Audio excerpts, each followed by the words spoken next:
अस्पताल में इस वक्त चिंता यह है कि बाहर अगर कतारें लगी हुई हैं तो इस वक्त संख्या यह है कि दिल्ली में 17,000 से ज्यादा मामले सामने आए हैं और दिल्ली के अस्पतालों में इस वक्त बेड्स की भारी किल्लत है।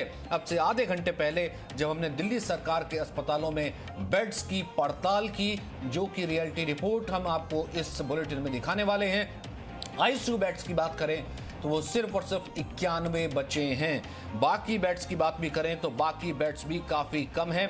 बिना वेंटिलेटर वाले आईसीयू बेड सिर्फ 460 ही खाली बचे हुए हैं। ये दिल्ली सरकार के बाकायदा ऑफिशियल आंकड़ों का मैं जिक्र करूं, इस वक्त कोविड-19 बेड्स की अगर हम बात करें तो 15,076 टोटल बेड्स हैं, जिसमें से 10,311 ऑक्यूपाई हैं और सिर्फ 4,765 ही वैकेंट है। ये टोटल कोविड बेड्स की संख्या की मैं बात कर रहा हूं।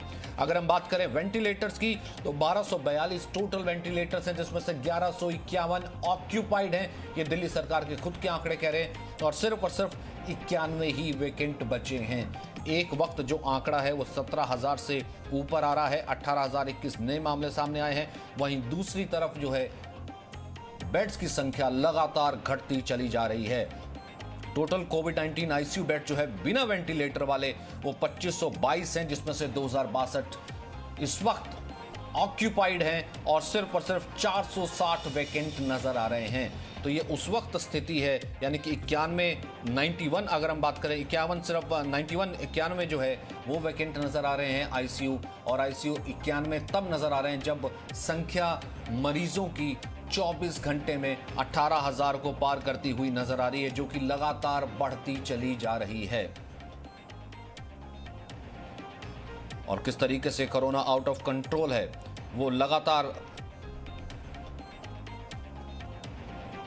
और दिल्ली में किस तरीके से वेंटिलेटर पर अस्पताल ये नजर आ रहे हैं, क्योंकि वेंटिलेटर की अगर हम बात करें तो वेंटिलेटर की भारी किल्लत है। वेंटिलेटर बहुत ही कम नजर आ रहे हैं। दिल्ली में कोरोना आउट ऑफ कंट्रोल नजर आ रहा है, बेड्स की भारी कमी है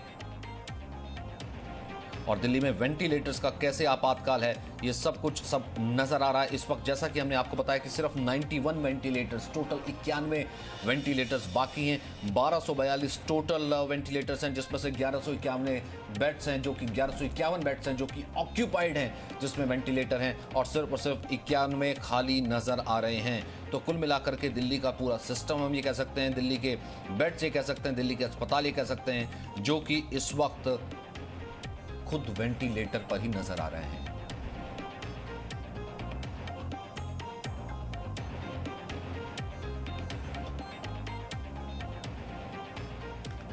रूफी इस वक्त हमारे साथ मौजूद हैं। दिल्ली से तमाम अस्पतालों का वो रुख कर रही हैं, ग्राउंड रिपोर्ट्स आप तक पहुंचा रही हैं। वरुण इस वक्त निगम बोर्ड घाट से हमारे साथ बने हुए हैं, और पूजा मेरी सहयोगी भी है, जो कि इस पूरी कोरोना की इस पूरी स्थिति को, इस पूरे हम ये कह सकते हैं कोरोना विस्फोट को, कोरोना 2.0 को बहुत माइन्यूटली कवर कर रही हैं और लगातार सरकारी आंकड़ों पर भी नजर रखी हुई हैं। सबसे पहले रूफी, ये आंकड़ा न केवल डराता है, मुझे लगता है कि अगर 24 घंटे में जो मामले नए सामने आए थे 17,282, उससे ज्यादा तो ये डराता है कि वेंटिलेटर के बेड सिर्फ 91 बाकी हैं। इस वक्त क्या स्थिति है अस्पतालों की?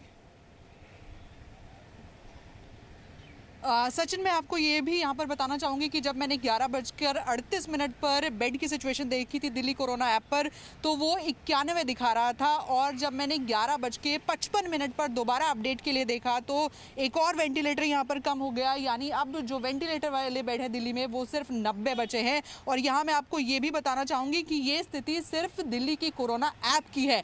अगर आप असली मायने में चेक करेंगे तो आपको वहाँ पर बेड मिलना मुश्किल हो जाएगा। ये देखिए, जो दिल्ली का सबसे बड़ा कोरोना अस्पताल है वहां पर बेड अब वेंटिलेटर वाले जो है वो सिर्फ 6 बचे हैं, राजीव गांधी में सिर्फ 4 बचे हैं। और आपको ये जो पिंक कलर नजर आ रहा है उसका मतलब ये है कि इन अस्पतालों में कोई भी बेड नहीं है। एक बड़ा अस्पताल सफदरजंग अस्पताल, वहां पर 50 बेड थे, लेकिन अब एक भी बेड नहीं है। बुराड़ी के अस्पताल में 30 बेड थे, अब एक भी बेड नहीं है। बाबा साहब अम्बेडकर में भी कोई बेड नहीं है। और ये जो लिस्ट है ये लंबी है, चाहे आप सरकारी अस्पताल की बात करें या प्राइवेट अस्पताल की। मैक्स अस्पताल में कोई भी बेड नहीं बचा है, अब अग्रसेन अस्पताल में कोई बेड नहीं है, जयपुर गोल्डन अस्पताल में कोई बेड नहीं। और आपको ये जो पूरी लिस्ट है अब ये पिंक होती हुई नजर आ रही है, और ये बेहद गंभीर है, बेहद डराने वाला है, क्योंकि दिल्ली में कल जिस तरह का हाईएस्ट नंबर दर्ज किया गया है कोरोना के नए मामलों का, पॉजिटिविटी रेट ने भी रिकॉर्ड बनाया है, मौत का आंकड़ा जो है वो भी 100 के पार नजर आया है। ये बेहद डराने वाला और दिल्ली की स्थिति बेहद ख़राब होती हुई, और अब से कुछ ही देर में ये खबर हमें सूत्रों के हवाले से मिल रही है कि दिल्ली के मुख्यमंत्री ये ऐलान करेंगे कि दिल्ली में वीकेंड लॉकडाउन लगा दिया जाए, और उसी पर जो मंथन है वो चल रहा है। जो स्वास्थ्य मंत्री है उनकी मुख्य सचिव और स्वास्थ्य सचिव के साथ जो मीटिंग है वो शुरू हो चुकी है दिल्ली सचिवालय में यहाँ पर, और उस मीटिंग में भी जो गाइडलाइंस हैं आगे की सख्ती की वो तय की जा रही है। सचिन, आगे की सख्ती की गाइडलाइंस तय की जा रही हैं, और ऐसा भी हो सकता है कि एक वीकेंड लॉकडाउन फिलहाल लगाया जा सकता है, और साथ ही साथ जो स्थिति है वो काफ़ी ज़्यादा गंभीर बनी हुई है। इस वक्त हम बात करते हैं, हमारे साथ वरुण भी मौजूद हैं और साथ ही साथ पूजा भी मौजूद हैं। पूजा, सबसे पहले आप ओवरऑल स्थिति बता दीजिए, आपके सोर्सेज क्या कह रहे हैं, किस तरह की स्थिति हो सकती है, किस तरीके की रिस्ट्रिक्शंस लगाई जा सकती हैं? क्योंकि अगर मैं कंपैरिजन करता हूं फुल लॉकडाउन का, तो फिलहाल तो स्थिति उस फुल लॉकडाउन से भी ज्यादा गंभीर नजर आ रही है।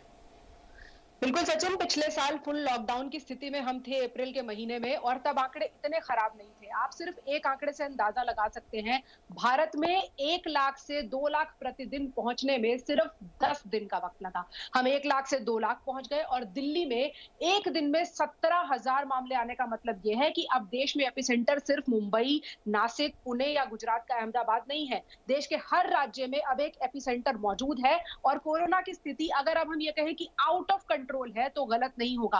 अगर 17,000 मरीज रोज आ रहे हैं दिल्ली में और सिर्फ 90 वेंटिलेटर बेड बचे हैं, तो इसका मतलब यह है कि 17,000 में से 100 मरीज तो जरूर ऐसे होंगे जिन्हें इस वक्त वेंटिलेटर की जरूरत होगी, और अब उन्हें वेंटिलेटर नहीं मिलेगा। इसका मतलब यह भी है कि हमने जितनी तैयारी पिछले साल की थी, कोरोना उससे ज्यादा डबल तैयारी के साथ लौटा है, और इस वक्त हमारा हेल्थ सिस्टम लगभग कोलैप्स कर चुका है। ऐसे में लोगों के पास सिर्फ एक ही विकल्प है, ज्यादा से ज्यादा घर में रहें और मास्क लगाएं।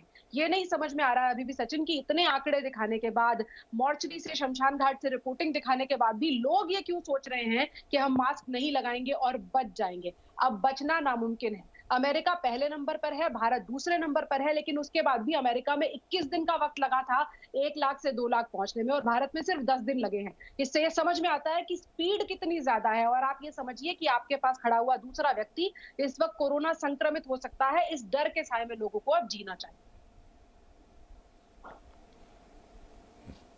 बिल्कुल, और ये तस्वीरें जो हैं, उस वक्त तो हमने अमेरिका की तस्वीर भी देखी थी, लंदन में भी 2 महीने का हमने लॉकडाउन देखा था। अब ये तस्वीर जब जाती होगी इंटरनेशनल मीडिया में, तो ये तस्वीर जाहिर सी बात है एक कंपैरिजन कहीं ना कहीं वहां पर करते हैं बाकायदा इंटरनेशनल न्यूज़पेपर्स में और मीडिया में। देखा कि एक तरफ आप देखिए 10 दिन का वक्त लगा है 1 लाख से 2 लाख पहुंचने में, वहीं दूसरी तस्वीर में आप देखिए कि यहाँ पर मास गैदरिंग हो रही है, यहाँ पर कुंभ है, कुंभ में हजारों की भीड़ है, लाखों की भीड़ है। इनफैक्ट अगर रैलीज की बात की जाए, चुनाव भी चल रहे हैं, बदस्तूर जो बाकी चीजें वो चलती चली जा रही हैं। यानी कि कोरोना जो है फिलहाल जितना ज्यादा डरा रहा है, फिलहाल ये तस्वीरें उससे ज्यादा डराती हैं कि जिस तरीके से, जिस बढ़ोतरी से आगे केसेस बढ़ रहे हैं, इसके बाद ना जाने क्या होगा। वरुण, आप तो निगम बोध घाट पर मौजूद हैं, वहां की स्थिति तो देखते ही पहले जो है डर लगता था कि किस तरीके से वहां कतारें हैं, लोग अपने परिजनों को लेकर के खड़े हैं, और हालांकि बहुत बड़ा निगम बोध घाट है, लेकिन फिर भी क्योंकि संख्या इतनी ज्यादा आ रही है।